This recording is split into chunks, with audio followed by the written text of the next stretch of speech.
हाँ जी, नेक्स्ट हम बात कर रहे थे इफेक्ट ऑफ वाटर पॉल्यूशन कि वाटर पॉल्यूशन के इफेक्ट क्या होते हैं। The water polluted in these veg contains virus, bacteria and several other chemical toxicides. They causes diseases like hepatitis, cholera, typhoid, chickenpox, dysentery and tuberculosis. देखो water pollution जो है, water pollution के effect तो बहुत ज़्यादा होते हैं क्योंकि हमें पानी की बहुत ज़्यादा ज़रूरत है। बिना पानी पिए हम रह नहीं सकते। और पॉल्यूटेड वाटर जो है कई तरीक़ों से जो है उनके अंदर बैक्टीरिया और वायरस वगैरह आ जाते हैं क्योंकि केमिकल्स ऐड हो जाते हैं। जैसे हमने देखा ही है कि नदियों के अंदर पानी गंदा हो जाता है। तो इस सारे के सारे वाटर पोल्यूशन की वजह से जो डिसीज़ हमें हो सकती हैं, जैसे हेपेटाइटिस हो सकती है, चॉलरा है, टाइफाइड या चिकन पॉक्स, डायनेस्ट्री एंड ट्यूबरकुलोसिस, इस तरह की प्रॉब्लम्स हमें फेस कर सकती हैं, फिजिकल प्रॉब्लम हमें फेस करनी पड़ सकती हैं। The fish that grow in such polluted waters are also poisonous. Water pollution को कैसे कंट्रोल किया जा सकता है? वाटर पॉल्यूशन को कंट्रोल करने के भी बहुत सारे वे हैं। जैसे first is the toxic industries, water bodies like water pollution को हम कैसे कंट्रोल कर सकते हैं? How to control water pollution? First is the toxic industrial water should be properly treated before it goes to water bodies. यानी जितना भी industrial water होता है उसे नदियों में या किसी भी वाटर बॉडीज़ में एंटर करवाने से पहले जो है उसको प्रॉपरली ट्रीट करवाना चाहिए, उसे साफ़ करवा लेना चाहिए ताकि वाटर पोल्यूशन ना हो सके। Second is impure water from industries should be sent for treatment against pollutants and use for irrigation purpose or allowed to go to the water body. जो इम्प्योर वाटर होता है, जो इंडस्ट्रीज से आता है, उसे क्या करना चाहिए? ट्रीट उसके करवा के, मतलब उसमें से जो पॉल्यूटेंट्स होते हैं, जो हार्मफुल चीज़ें होती हैं, वो निकलवाने के बाद उसे इरीगेशन पर्पज़ के लिए यूज़ किया जा सकता है and allowed to go to water bodies, और उसके बाद उसे जो है वाटर बॉडीज़ के अंदर एंटर करने के लिए अलाउ कर देना चाहिए। नेक्स्ट है sewerage should be treated and purified before being allowed to enter a river और एनी अदर वाटर बॉडी। देखो जो सीवरेज है, सीवरेज शुड बी ट्रीटेड। जितने भी सीवरेज है, देखो आप सबको पता है हमारे घर के अंदर जितना भी वेस्ट प्रोडक्ट होता है वो सारा का सारा जब हम फ्लश करते हैं तो सीवरेज में चला जाता है, और गवर्नमेंट क्या करती है, उस सीवरेज के पानी को नदियों में छोड़ देती है, जिससे वाटर पॉल्यूशन बहुत ज़्यादा होता है। तो क्या है कि सीवरेज का पानी नदियों में छोड़ने से पहले उसे प्योरीफाई करवा लेना चाहिए ताकि उसके अंदर से जो हार्मफुल पॉल्यूटेंट्स है वो निकल जाएं और जो नदियों का पानी है वो बिल्कुल साफ़ रहे। नेक्स्ट हमारा पॉइंट होगा for carrying out rituals in any river a separate enclosure should be provided for the purpose and contaminated water should be treated before mixing it with the main water body. अब देखो बड़ी अच्छी बात इन्होंने कही कि जितने भी रिचुअल्स हम करते हैं, जैसे मैंने आपको पहले ही बताया था कि जैसे गंगा नदी है उसके अंदर लोग जाते हैं अपने रीति रिवाज के अकॉर्डिंग चीज़ें पूरी करने जाते हैं। जैसे कोई पिंडदान करने जाता है, कोई वहाँ पर किसी तरह की पूजा पाठ करते हैं, तो लोग जो पूजा पाठ की सामग्री होती है, जो सामान बच जाता है, वो सारा का सारा नदियों में बहा देते हैं। तो इसमें ये कहा गया है कि उसके लिए जितने भी रिचुअल्स जो हिंदू लोग करते हैं उसके लिए जो है उन नदियों के किनारे कुछ पार्ट अलग से रख देना चाहिए, यानी नदियों के कुछ भाग को एक साइड में अलग कर देना चाहिए और सिर्फ उतने पोर्शन को अलाउ करना चाहिए उन्हें अपने रिचुअल्स पूरे करने के लिए, ताकि उसका पानी जब बाकी पूरी रिवर के अंदर मिक्स किया जाए, पहले उसे प्योरीफाई किया जाए, उसे क्लीन किया जाए, फिर उसको बाकी पानी के अंदर मिक्स कर दिया जाए ताकि पूरी की पूरी जो रिवर है वो पॉल्यूट ना हो। उसके बाद सबसे इंपॉर्टेंट पॉइंट आ गया हमारा ड्रिंकिंग वाटर। जो ड्रिंकिंग वाटर है it should be properly treated to make it free from any germs. देखो पीने का पानी जो सबसे इंपॉर्टेंट है वो फ्री फ्रॉम जर्म्स होना चाहिए। उसके लिए हम क्या करेंगे, देखो इसके अंदर हमें क्या एडवाइस किया है, it is always advisable to treat the tap water through reverse osmosis system, यानी आरओ सिस्टम। आरओ सिस्टम हम सबके घर में है, प्योरीफायर हम सबके घर में है, लेकिन मैं आपको एक चीज़ बता दूं कि आरओ या प्योरीफायर सिस्टम से जो पानी प्योर होता है ना वो बिल्कुल लाइट वाटर हो जाता है। उसके अंदर जितने जो हमारी बॉडी के लिए हेल्दी और इम्पॉर्टेंट जो एलिमेंट्स होते हैं वो भी ख़त्म हो जाते हैं। हमें क्या करना चाहिए, ड्रिंकिंग वाटर के लिए सबसे बेस्ट जो वे है, हमें क्या करना चाहिए, बॉयल्ड वाटर पीना चाहिए। पानी को बॉयल करो अच्छी तरह से, फिर उसे ठंडा करो और फिर उसे बॉटल्स वगैरह में डाल के रख लो, उसे पीना चाहिए। वो हमारे लिए हेल्दी भी होता है और कंप्लीट न्यूट्रिशंस के साथ फिल होता है।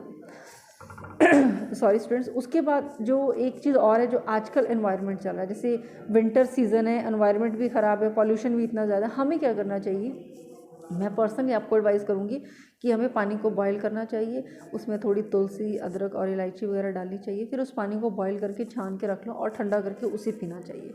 वो जो है हमारी हेल्थ के लिए हर तरह से बेनिफिशियल है। उससे हमारी चेस्ट क्लीन रहेगी, कफ में कोई प्रॉब्लम नहीं आएगी, वो हमारी ठीक हो जाएगी। तो इस तरह की चीज़ें जो हैं इंपॉर्टेंट है। नेक्स्ट हमारा पॉल्यूशन आ जाता है सॉइल पोल्यूशन। सॉयल पोल्यूशन की हम बात करें, soil pollution means contamination of soil by various means, अलग अलग तरह से जब हमारी सॉयल जो है कंटेमिनेट हो जाती है उसको सॉयल पोल्यूशन बोलते हैं। सॉयल पोल्यूशन के कारण दिए हुए हैं chemical fertilisers and are regularly used in our farms to improve and agriculture output. देखो इसके अंदर क्या होता है, मैं आपको सिंपल शब्दों में बताऊं कि जो हमारे फार्मर्स हैं वो अपनी क्रॉप्स को ग्रो करने के लिए, उसकी प्रोडक्शन पावर को इम्प्रूव करने के लिए डिफरेंट तरह के केमिकल्स और फर्टिलाइजर्स वगैरह यूज़ करते हैं, ठीक है ना। वो क्या करते हैं, देखो इसकी प्रोडक्टिविटी को बढ़ा ज़रूर देते हैं, लेकिन जो सॉयल के अंदर नेचुरल न्यूट्रिएंट्स होते हैं उन्हें ख़त्म कर देते हैं। तो ये इस तरह की चीज़ें यूज़ नहीं करनी चाहिए। ये जो है केमिकल्स को बढ़ा रहे हैं। जो वेजिटेबल फ्रूट्स खाते हैं उनके अंदर वो केमिकल्स जाते हैं और वो हमारे लिए बहुत ज़्यादा हार्मफुल होते हैं, जहरीले होते हैं वो, और वो कहीं ना कहीं हमारी हेल्थ को बैड इफेक्ट देते हैं। Okay, how to control soil pollution. बड़ा सिंपल सा काम है कि हम सॉयल पोल्यूशन को कंट्रोल कैसे कर सकते हैं। सबसे पहले तो ये कि जितने भी हम जो केमिकल्स हैं, जो फर्टिलाइजर्स हैं, जैसे हम खेतों में खाद डालते हैं, स्प्रे करते हैं, अलग अलग तरह की दवाइयाँ डालते हैं, उन्हें बंद कर देना चाहिए। तो नेचुरल जो चीज़ें हैं वो यूज़ करनी चाहिए। इंसेक्टिसाइड और पेस्टिसाइड्स यूज़ करने चाहिए, ठीक है ना। Have you heard of organic food products. Organic food products के बारे में आपने सुना होगा। Organic products are grown without the use of any chemicals. Insecticides and pesticides and are becoming very popular all over the world. देखो organic food क्या होते हैं, इनके अंदर बिल्कुल केमिकल्स नहीं होते। ये ऐसी क्रॉप्स हैं जो विदाउट केमिकल्स ग्रो की जाती है, जिससे जितने भी फ्रूट्स और वेजिटेबल्स होते हैं वो हमारे लिए टोटली कम्प्लीटली हेल्दी होते हैं। तो ऑर्गेनिक फूड हमें यूज़ करना चाहिए ज़्यादा से ज़्यादा। नेक्स्ट बात करें हम साउंड पोल्यूशन की। साउंड पोल्यूशन क्या होता है। Pollution caused by excessive sound is called sound pollution. बहुत ज़्यादा जब आवाज़ होती है उसकी वजह से साउंड पोल्यूशन हो जाता है। साउंड पोल्यूशन के कई कारण हो सकते हैं। बहुत तेज़ आवाज़, कई तरह की आवाज़ें हो सकती है, जैसे have you heard the blaring loud speakers giving loud music. आपने देखा है आजकल शादियों का सीज़न चल रहा है, जगह जगह पर लाउड स्पीकर लगे होते हैं, बहुत तेज़ आवाज़ होती है जिससे हमें बहुत डिस्टर्बेंस भी महसूस होती है और साउंड पोल्यूशन भी होता है। Next, have you heard a motor bike or car without silencer buzzing past you giving or unbearable loud noise. देखो कई व्हीकल्स ऐसे होते हैं जिनके जो साइलेंसर हैं वो कम होते हैं या ख़राब हो जाते हैं, जिसकी वजह से क्या होता है, नॉइज़ पॉल्यूशन होता है, जो हमें बड़ा इरिटेट भी करता है। देखो हमने कई बार देखा ना, मार्केट में जाते हैं, कई ऐसे बाइक या गाड़ियाँ हमारे पास से गुजरती हैं जो इतनी ज़्यादा आवाज़ करती हैं। नेक्स्ट है, have you heard people blaring horns of their vehicles when they're are red light or signals on the road. देखो कई बार होता है, हम जब रोड पे होते हैं ना, हम काफ़ी लंबे लंबे जाम लगे होते हैं, लेकिन फिर भी लोगों को टाइम की जल्दी होती है, जाना है, बहुत जल्दी जाना है, उसके वो क्या करते हैं, हॉर्न पे हॉर्न बजाते रहते हैं, जिससे जो है चारों तरफ जो है साउंड पोल्यूशन हो जाता है। People living near railway tracks. देखो जो लोग रेलवे ट्रैक्स के आसपास रहते हैं उनको वैसे एक्सपीरियंस हो जाता है, बहुत हाई नॉइस जो है ट्रेन की उन्हें सुनाई देती है।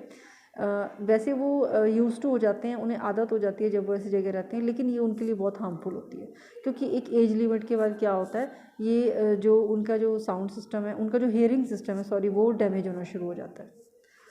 नेक्स्ट है harsh sound of the planes landing and taking off. देखो वैसे प्लेन एरिया जो एयरपोर्ट होते हैं वहाँ आसपास जो लोग रहते हैं क्वार्टर्स वगैरह में, उनके लिए भी ये साउंड पॉल्यूशन बहुत ज़्यादा हार्मफुल होता है, क्योंकि जब प्लेन लैंड करते हैं या टेक ऑफ करते हैं तो बहुत ज़्यादा हार्श आवाज़ होती है। उसके बाद है some industry like steel fabrication shop produces. देखो जितनी स्टील वगैरह, ये जो इस तरह के प्लांट हैं, जो स्टील है, तांबा है, पीतल है, इस तरह की चीज़ें हैं, मेटल से बनी हुई चीज़ें जो तैयार करते हैं ना, वहाँ पर भी आवाज़ बहुत ज़्यादा होती है। These are the things that happens every day and are easily ignored by one and all। ये वो चीज़ें जो डेली रूटीन में होती हैं और लोगों के द्वारा नॉर्मली जो है इग्नोर की जाती है, लेकिन जो ये साउंड सिस्टम जो है हमारे लिए बहुत बड़ी प्रॉब्लम क्रिएट कर रहा है। Effects of sound pollution. देखो सबसे बड़ा साउंड पोल्यूशन का जो इफेक्ट होता है वो हमारी हेयरिंग सिस्टम पर पड़ता है। आपको पता है हमारे कानों के बीच में जो पर्दे लगे होते हैं वो बहुत बहुत पतले होते हैं, बहुत बारीक होते हैं, और जब बहुत तेज़ साउंड उनसे जाके टकराता है, वो रेज इतनी हार्मफुल होती हैं, जब उनसे टकराती हैं तो वो क्या है, वो बहुत ज़ोर से हिलते हैं, और जितना ज़्यादा वो ज़ोर से हिलते हैं वैसे वैसे ही हमारा जो सुनने की जो शक्ति है वो कम होनी शुरू हो जाती है, और एक टाइम ऐसा आता है कि वो बिल्कुल डैमेज हो जाते हैं और हमें सुनाई देना बंद हो जाता है। ठीक है, तो इस तरह से ये सारे पॉल्यूशंस के बारे में हमने पढ़ा है। तो ये हमारा चैप्टर आज फिनिश हो गया। बेटा please listen it very carefully again. अगर फिर भी आपको कोई क्वेरी है, कोई क्वेश्चन है, कोई प्रॉब्लम है, you can ask any time. Okay students, thank you, have a nice day.